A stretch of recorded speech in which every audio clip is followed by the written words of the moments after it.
Fala pessoal, tudo bem? Meu nome é Alex Pereira, sou especialista em SQL Server e esse é mais um vídeo da trilha chamado Cloud Computer Azure SQL. Essa trilha tem um foco de explicar sobre os serviços que tem voltado para banco de dados dentro da cloud da Microsoft, que é o próprio Azure, tá? Lembrando que esse vídeo também, ele é a gravação de um artigo que já foi escrito e disponibilizado lá no artigo, né, no meu blog, tá? Onde nós iremos falar sobre as limitações do Azure SQL Database, tá? Aqui eu fiz um breve resumo sobre o Azure SQL Database, que é um banco de dados como serviço, tá? Na categoria de plataforma como serviço, ali da Microsoft no Azure, tá? E aqui eu fiz sobre algumas restrições, separei algumas categorias, tá? Algumas limitações que tem no Azure SQL Database. Por exemplo, em qualquer plataforma como serviço, incluindo o SQL Database, existe uma restrição ao acesso ao sistema operacional. Até porque ele é um passo depois, né, da infraestrutura, né? Então, a responsabilidade da infraestrutura não é de quem contrata o serviço, mas sim da provedora do serviço, né? Então, por mais que existam alguns benefícios, como atualizações gerenciadas, existe um controle limitado para o contexto do sistema operacional, tá? Faça um breve comentário também sobre a escalabilidade, né, e a capacidade de armazenamento, né? Então, por exemplo, não necessariamente o modelo de compra, né, o vCore e DTU. O armazenamento no modelo de compra DTU, ele tem uma correlação com a quantidade de DTU direta, né? No vCore, você já tem uma certa liberdade, mas mesmo assim existe um teto, né? Uma limitação de quantidade de armazenamento por camada, né? Quantidade de vCore ali, por exemplo, né? Então você tem uma certa limitação indiretamente, né? Existem alternativas para isso, sem dúvida, mas tem essa limitação que é diferente de uma instalação em standalone do SQL Server numa máquina virtual, no computador que seja, tá bom? A escalabilidade também, existe algumas limitações, não é automático, né? Existe essa possibilidade. Se você quiser fazer, por exemplo, uma escalabilidade automática, é possível automatizar ali com Azure Functions, Runbooks, assim por diante. Mas não é automático, tá? O serverless que tem, por exemplo, no Azure SQL Database, você provisiona e você paga conforme você usa. Mas se, por exemplo, topar ali, a não ser que você faça uma configuração adicional, ele não vai escalar a quantidade de vCore que vai ter ali, por exemplo, tá? Questão de alta disponibilidade, né? Então eu comento ali sobre isso, né? Então, por exemplo, na questão de recuperação de desastres, né? Na questão de PITR, né? Que é o Point in Time Restore, que possibilita você voltar no tempo antes que o problema aconteça, que basicamente embaixo do pano a execução de backups full, diff e log, existe uma limitação de 35 dias. Se houver necessidade de manter mais nativamente dentro da plataforma, você não consegue fazer isso, tá? O LTR não entra no conceito de PITR, tá? Que é o Point Time Restore. O LTR basicamente é o Long Term Retention, né? Que basicamente vai copiar as execuções do backup full em dias específicos e replicar para outra storage account debaixo do pano ali, várias vezes, dependendo do tier que escolher, mas não se enquadra nisso, né? Questão de alta disponibilidade, por exemplo, você não consegue personalizar algumas coisas igual você conseguiria fazer se tivesse feito manualmente numa configuração standalone, né? Mas tem a facilidade, né? Então faço um breve comentário que quando acontece, né, alguma disponibilidade no contexto de banco de dados e tem que fazer um failover, na camada, né, no modelo de compra vCore, na camada Business Critical, ele é semelhante a um failover de Always On, né, Average Group, e no General Purpose é equivalente a um FCI, né?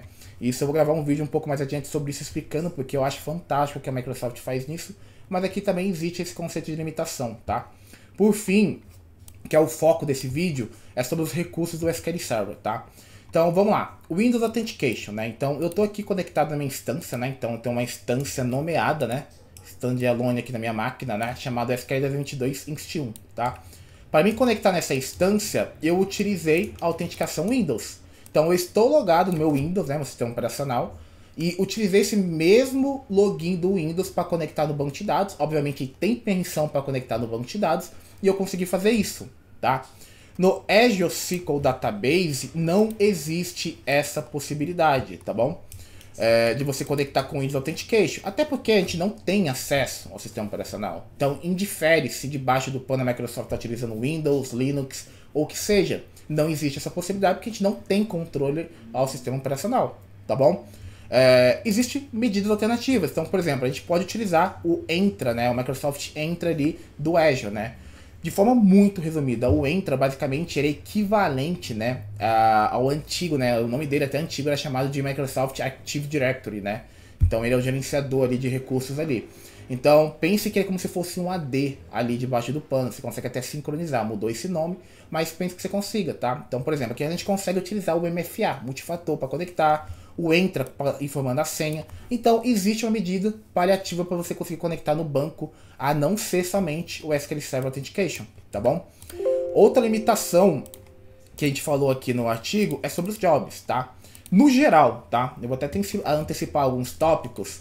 Repare o seguinte, essa é a dica que eu dou. Eu gosto de pensar que banco de dados, TI no geral, tem que ser bem didático. Ninguém criou algo somente para gerar complexidade e não para ser utilizado, tá? Então pensa o seguinte, eu tenho aqui uma instalação minha do SQL Server Standalone. Então repare que eu tenho vários contextos, né? Banco de dados, segurança, tem um contexto aqui de Server Objects, né? Tem um Application e tal.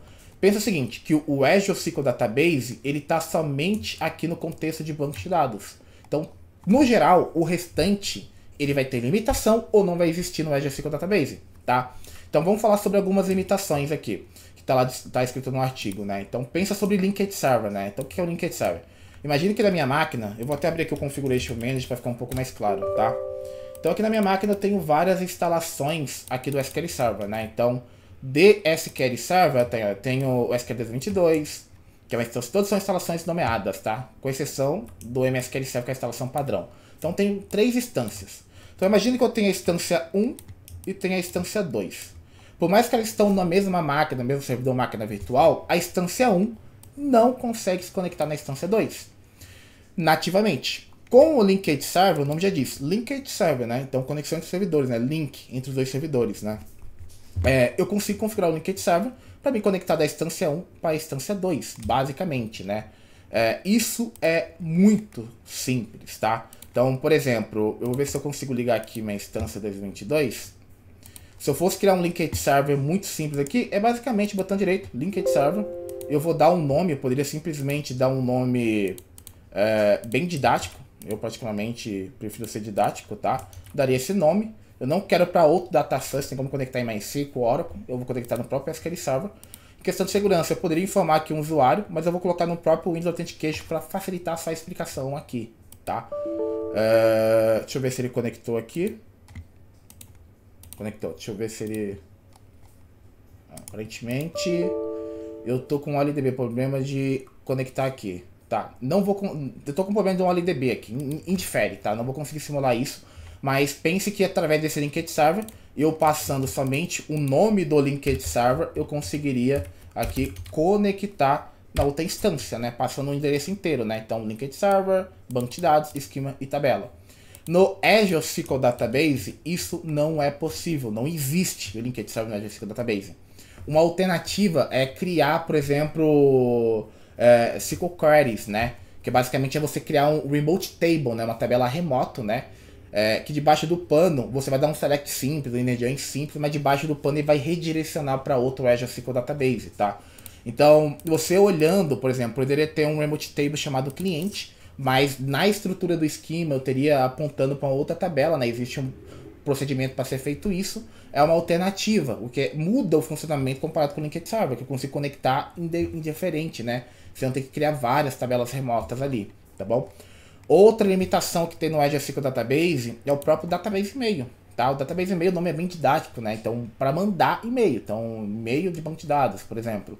Então, qualquer sintoma, falha de jobs, ou encaminhar um e-mail de alerta, alguma coisa, no SQL Server Standalone, eu conseguiria usar o Database e-mail. No Azure SQL Database não existe o Database e-mail. No Managed Instance, várias coisas que eu estou falando existe, mas no Azure SQL Database não existe. Poderia usar outro serviço? Sem dúvida nenhuma. Existem várias alternativas para usar SMTP, o próprio alerta que tem lá no Azure e outras possibilidades ali, tá? O que eu estou querendo dizer? A maioria das coisas, tá, que está fora do contexto de banco de dados aqui, vai haver limitações. O Extend Event está fora? Tá, mas existe ali um suporte para o Azure SQL Database porque o Extend Event ele deixa de ser criado no contexto de servidor e passa a ser criado no contexto de banco de dados, tá? Então a gente consegue ver aqui, por exemplo, o Extended Event, né? Tem a questão do X-Event Profile, que vai usar o Extend Event em subjacente, né? O mesmo conceito do Extend Event, né? De uma forma mais fácil e pré-configurado, que também tem naquele SQL que vai funcionar ali, tá? Outra coisa importante que eu falo ali no artigo é o seguinte, tá? Primeiro ponto. esse use que a gente consegue fazer aqui na instância, por exemplo, use dbclients, use master para mudar o contexto de banco de dados, que eu quero mudar, né? Eu fiz uma conexão com o banco e eu quero mudar o contexto de conexão aqui do banco de dados. Isso aqui dentro do Azure SQL Database, então repara aqui que eu estou conectado, né, no meu banco de dados, né, aqui do Azure SQL Database, e se eu tentar mudar o contexto de banco de dados para esse AdventureWorks LT, repare que eu não vou conseguir, tá? Por quê? Pensa o seguinte, lembra que como nos outros vídeos eu já comentei, por mais que eu tivesse outros bancos de dados aqui dentro do meu SQL Server, né, dentro do Azure, esses bancos de dados, nada garante que eles estão no mesmo lugar, no mesmo host, no mesmo cluster, que seja. Então, não tem como você usar o use. Se você quer mudar o banco de dados, muda pela interface gráfica, tá? Porque quando a gente muda aqui pelo SSMS, por exemplo, é como se eu estivesse abrindo uma nova conexão. Ou até mesmo, abre uma nova conexão aqui mudando o contexto de banco de dados. É isso na prática, tá? O segundo ponto, que eu acho que é um dos mais importantes que tem ali, principalmente quando falo sobre compatibilidade para o Azure, é uma coisa chamada Cross Database, tá? O que é um Cross Database? Aqui eu já deixei previamente já escrito já query simples. Então pensa o seguinte, eu estou aqui na minha instalação standalone, tá? Então repare que eu estou com o meu desktop aqui. E eu estou conectado no banco de dados master, como eu coloquei no user aqui para vocês, tá? E eu do banco de dados master, eu quero acessar a tabela cliente que está no banco de dados dbclients. Ao invés de eu vir aqui, usar dbclients, entrar, mudar o contexto do banco de dados e dar um select asterístico from cliente, o que eu posso fazer? Se eu passar um cross database, né, passar o endereço inteiro do banco de dados, por exemplo, o banco de dados, qual é o esquema e tabela, eu consigo conectar, né, acessar essa tabela cliente, os dados dela, mesmo estando conectado na master, tá? Basicamente um cross database é isso, tá? Eu estou conectado, tá? Eu estou conectado aqui no banco de dados master, mas consigo acessar uma tabela de outro banco de dados. Esse cross database, em muitos ambientes produtivos, isso é muito comum. No Azure SQL Database, isso não tem como fazer, tá? Então eu estou conectado aqui no contexto do banco de dados master, tá? E eu vou tentar, por exemplo, fazer um cross database para acessar o banco de dados AdventureWorks LT, que é o banco de dados que eu tenho aqui no meu SQL Server, né, no Azure. E se eu tentar executar essa instrução, eu não consigo, tá? Se eu mudar aqui para o contexto de banco de dados, né, mudar aqui em cima, por exemplo, vou mudar aqui para o AdventureWorks LT. Então repare que vai ficar pensando, então, ele está mudando o contexto de conexão aqui. Agora, eu estando conectado no Azure SQL Database, eu até consigo usar a sintaxe de cross database aqui, tá? Porque antigamente, um tempo atrás, até se tivesse aqui o banco de dados ponto, daria erro, tá? Que não era compatível, tá bom? Então, nesse ponto, eu já consigo, tá? Então, isso é um cross database. Mas de outro banco de dados acessar outro, isso não existe como é que tá no mesmo SQL Server, tá? Então, existem várias outras limitações, né? Então, por exemplo, a gente já falou sobre tudo isso daqui. Sintaxe de backup e restore, tá bom? Então imagina que no ambiente standalone eu tenho um banco de dados cliente, né? E eu quero fazer, por exemplo, um backup full, né, desse banco de dados. Imagina que eu quero fazer um backup database de qual banco de dados. DB clientes para onde? Para o disco, URL, que seja, eu conseguiria fazer aqui facilmente, né? Então eu vou acessar aqui um diretório que eu tenho, colocar aqui o diretório, né? Eu vou pegar aqui, por exemplo, eu quero fazer o nome do arquivo, né? Eu vou chamar bkp underline banco de dados full.back, né? E eu consegui fazer aqui um backup tranquilamente, né? Fiz um backup aqui desse banco de dados e gerou aqui do meu arquivo, tá? Dentro do Azure SQL Database, por mais que eu tentasse fazer um backup, não para um disco, né? Que não existe um disco ali, nessa sintaxe ali, talvez com um URL, por exemplo, e passar aqui o caminho, né, de uma storage account, que é o armazenamento em cloud dentro do Azure, eu não conseguiria, tá? Não existe essa possibilidade. Porque o Azure SQL Database, ele não aceita comandos de backup, seja backup full, diff ou log. Por mais que é um pouco irônico, né? Porque para garantir o PITR debaixo do pano, na verdade a Microsoft, né, executa ali backups full, diffs e logs, está na documentação, né?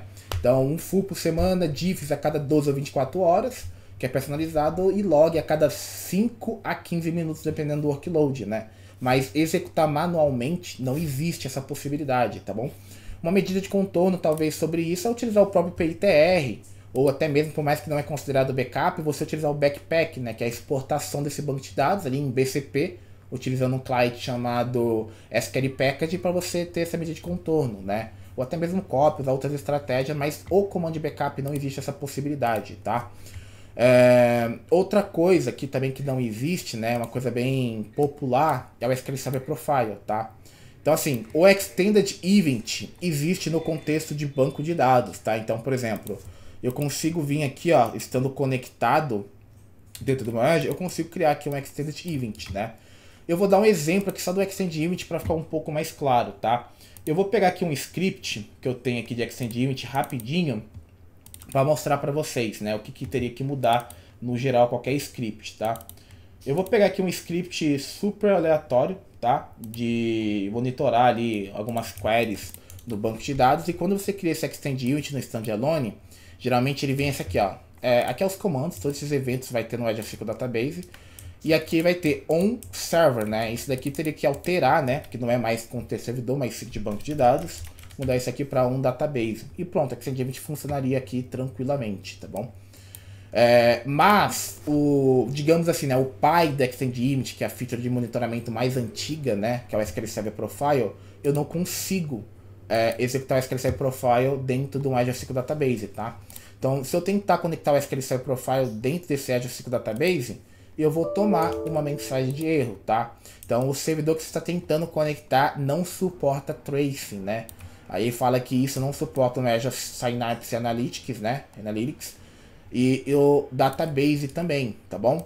Então, não existe essa possibilidade. Medida de contorno, Extended Event, usar ferramentas de monitoramento no Azure, como o Azure Monitor, o Azure Metrics e assim por diante, tá bom? Outro ponto aqui que é muito interessante, né? Não existe nativamente como você fazer uma transação distribuída, né? Então imagina o seguinte, do Linked Server, né? Tenho duas instâncias, eu quero usar o Linked Server, inserir um dado remotamente, e eu quero fazer um transaction distributed transaction, tá bom? Eu não consigo fazer isso nativamente no Azure SQL Database. Existem medidas paliativas, né? Quando você utiliza, por exemplo, aqui a aplicação específica, né? Você consegue fazer aqui, por exemplo, um Elastic Database Transaction, né? Que é uma medida oferecida aqui pelo próprio Azure, mas isso aqui não funciona para qualquer drive de conexão ali que vai conectar no banco de dados. Tem ali um drive específico, tá? Então, se a gente jogar isso aqui no Google, consegue ver ali quais são os pré-requisitos, mas a sintaxe de transação distribuída não vai funcionar dentro do Azure SQL Database, tá? Por fim, pessoal, que eu não vou falar muito sobre, mas o próprio Service Broker dentro do Azure SQL Database não funciona também, tá? Que é para enveredamento ali, encaminhamento de mensagem, né, de mensageria ali dentro do banco de dados SQL Server, né? Na prática, até mesmo se fosse o SQL Server, talvez fosse até mais sentido utilizar um serviço ali em cloud do que o próprio Service Broker, né? Mas existe medidas paliativas aqui dentro do Azure, que é o próprio Event Grid aqui, tá bom? E aqui no artigo, por fim, faz aqui uma breve comparação, né? Lembrando que isso aqui não são todas as limitações, existem outras, mas repare que sempre existe uma medida alternativa, tá bom? Espero que tenha gostado. A ideia foi um pouco mais mexer aqui, mostrar que o use não funciona, mas tem como mudar o contexto do banco, a autenticação, que daria para usar o Entra, e assim por diante, um pouco mais prático, tá? Abraços, e é isso aí, pessoal!